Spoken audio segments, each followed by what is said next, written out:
All right, so we want to do something a little different here. You know, I'm always interviewing people, so a lot of times their opinions get heard more than mine, which I actually like because I like listening to people and I like just being part of the conversation. But a lot of times, especially on Twitter, you guys are asking me what I think about this or that or whatever the hot button issue is of the day, and I do try to get as much of that stuff out there. But we thought we'd take a bunch of the stuff, just the meat that everybody's talking about all the time, and make kind of short videos letting you know what I think about these things. And what I think about these things in many cases has evolved, will continue to evolve. I don't profess to be an expert in any specific one of these, but I can tell you what I think about them as we do this right now in December of 2015. So gun control I thought would be a good one to start with, because I don't know that there's anything that makes people crazier than gun control. So look, basically, I believe in the Second Amendment. I believe that people should have the right to bear arms. That doesn't mean necessarily that you should have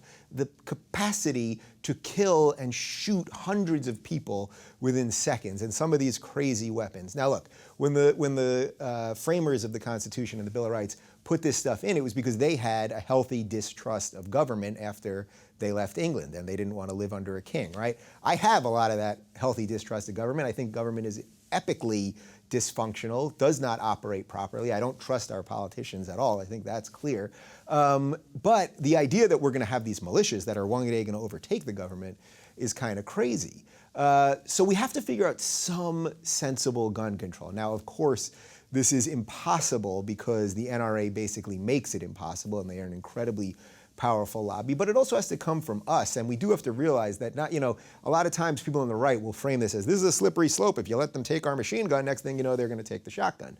It's not, I don't think it's as slippery as that. But again, I do believe that people should be allowed to have guns. I also think that, as I say often on the show, that two things can be true at the same time. We do have a gun problem, right? It is too easy to get these things.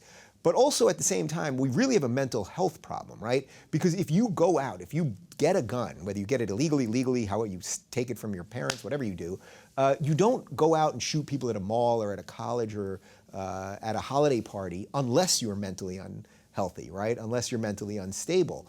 So two things can be true at the same time. Access is too much, and the mental health issue that we have. Look, and if you don't think there's a mental health issue, and I know unfortunately we don't talk about it on TV, because why? Yeah, because they're putting out the commercials for everything. Every other commercial on cable news is for, to get off cigarettes, but if you take that, it's gonna make you poop, and if you have restless leg syndrome, it might make you suicidal, and you have a depression cloud following you, so take another antidepressant, and all these things make us crazy. So we're a crazy society, then we medicate ourselves too, and in many, many, many of these shooting cases, we find out that these people are on these medications. So yeah, I'm trying not to be an absolutist here. But that being said, all of that being said, yeah, I do fear a zombie invasion. So would I like to have a gun? Yeah, because I may not have Daryl with a crossbow. So I would like to have access to guns.